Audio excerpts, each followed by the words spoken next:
Hi guys, welcome back to our channel.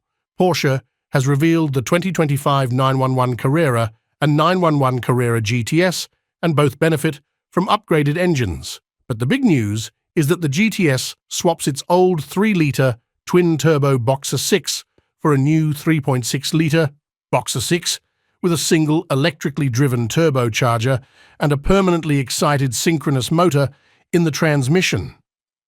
For the first time, the Porsche 911 is a hybrid.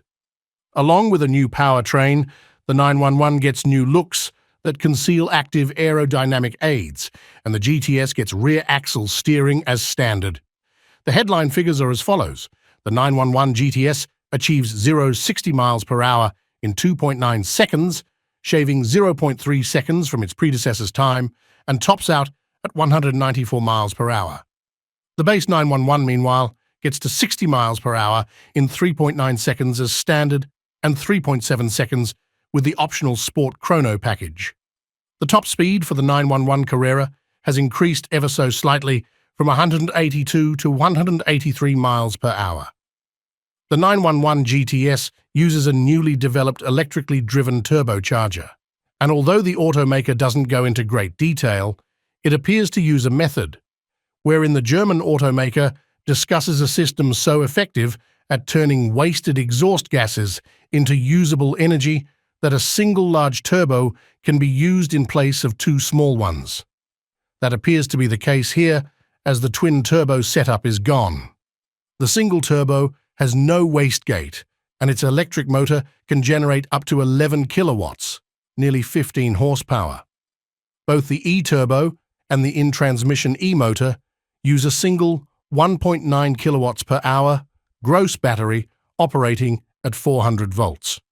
In addition, the GTS engine features VarioCam, a camshaft adjustment system for valve control using roller rocker arms. A strengthened 8-speed dual-clutch transmission is standard, with no mention of a manual for any trim. On its own, the GTS engine develops 478 horsepower and 420 pound-foot, but with the hybrid system, total output swells to 532 horsepower and 449 pound-foot, 59 horses more than the old GTS for a penalty of only 103 lbs. The base 911 Carrera now has the twin turbos from the old GTS and the intercooler from previous turbo models. Its output is now rated at 388 horsepower and 331 pound-foot of torque, an increase of 9 IHD over the outgoing model. As before, Porsche Dynamic Chassis Control is available, but with its integration into the hybrid system, Porsche says the system is more flexible and precise than before. Alternatively, you can stick with the standard sport suspension with adaptive dampers, a system that drops ride height by 10 millimeters compared to the 911 Carrera. 7-wheel options are available for the 2025 911 Carrera range. For the first time, these include 911 Carrera exclusive design wheels with carbon fiber aero blades that reduce drag. As standard, the GTS gets 21-gold 11.5-inch wheels with 315/30 ZR21 tires measuring 10 millimeters wider than before, while the fronts are 20 crowns 8.5-inch wheels in 245/35 ZR20 rubber. Elsewhere, the front fascia lighting has been cleaned up, and all of the light functions now occur within the standard LED matrix design headlights, allowing the lower intakes to be enlarged. 5 vertical air flaps are apparent from the front, along with a hidden extra flap that closes off the air bypass. These combine with adaptive front diffusers in the underbody to either increase cooling or reduce drag. At the rear, the light bar has also been redesigned, as has the rear deck lid grille. Like the front fascia, this features 5 strakes per side. Other subtle refinements include mounting the license plate higher and simplifying the rear fascia. Optionally, an aero kit can be ordered, adding a sport design front fascia with a unique front spoiler, side skirts, and fixed rear wing, all optimized to reduce lift. While the practical aspect of the 911 is one of its most attractive, Not everybody needs the 2+2 layout, so the 2025 model year 911 ships without rear seats as standard, and fitting them back to the car is a no-cost option.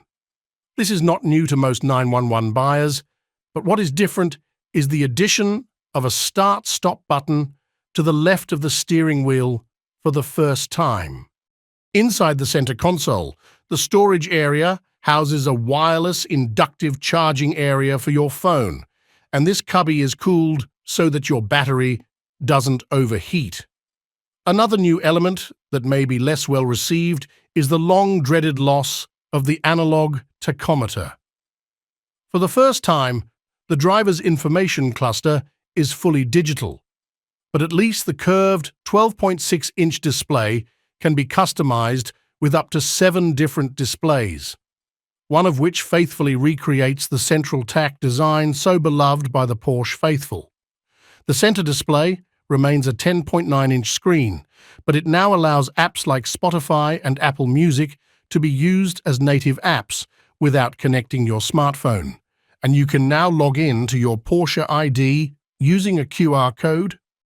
Porsche says deliveries of the 2025 model, year 911, are expected to start in the fall for regular Carrera models in coupe and cabriolet body styles, and at the end of 2024 for Carrera GTS orders in coupe, cabriolet, and Targa variants.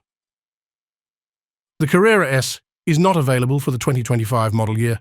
Meanwhile, the current 911 Turbo and Turbo S, as well as the GT3 RS, will continue to be available for the 2025 model year with unchanged pricing. Expect updates to these models sometime in 2025 or early 2026. Friends, write what your opinion is about the new 2025 Porsche 911 GTS, and would you buy it? It will be very interesting for everyone. Put likes and subscribe to the channel so as not to miss the latest news from the world of cars.